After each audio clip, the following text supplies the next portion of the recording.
Often the thing that confuses people at the graph editor the most is how to interpret what they are actually changing when they manipulate their graph. It's pretty easy to understand when we're looking at our translate y. As the box goes down, the curve goes down. As the box goes up, the curve goes up. But this can be more complicated when we're dealing with something like rotation.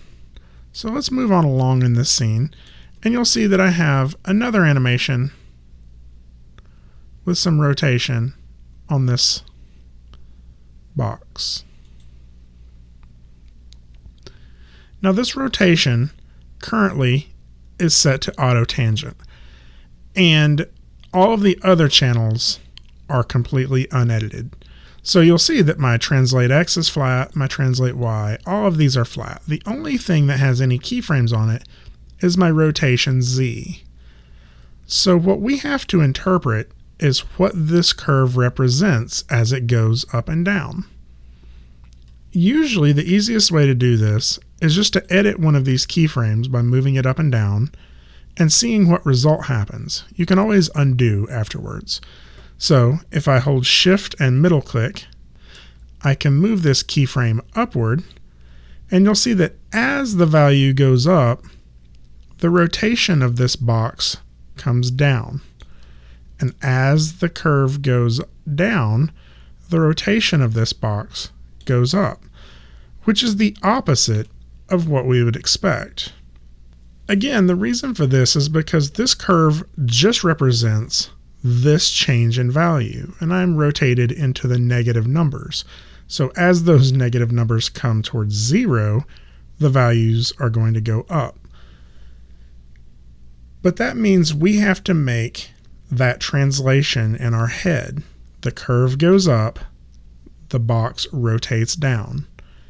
Just like we had to interpret that up was the unemployment rate going up and down was the unemployment rate going down, we now have to interpret that up is the rotation of this box coming down, and down is the rotation of this box coming back up.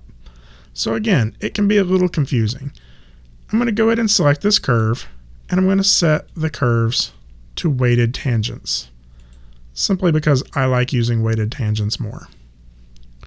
If I want this box to feel like it is slapping against this other box, I'm going to have it ease out more at the beginning, and I'm going to have it impact at these points harder. To do that, I'll just break the tangents on these keyframes by clicking this button. Now I can grab this tangent and I can get something more exaggerated like this and this. You'll see that because the spacing is being increased on these impacts, the distance the block travels at first is kind of small. That's a very small amount to be moving frame by frame. However, the moment right before the impact, the spacing is really big. This will make it feel like the box is slapping much harder and then bouncing back off. So we'll continue to edit these.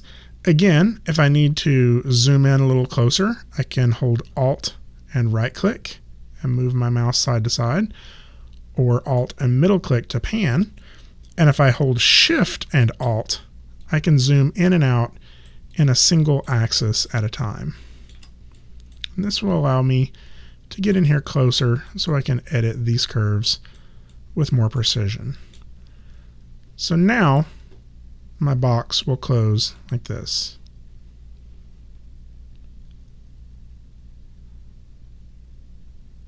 Again, the benefit of the graph editor is that it allows us to be in complete control of this motion.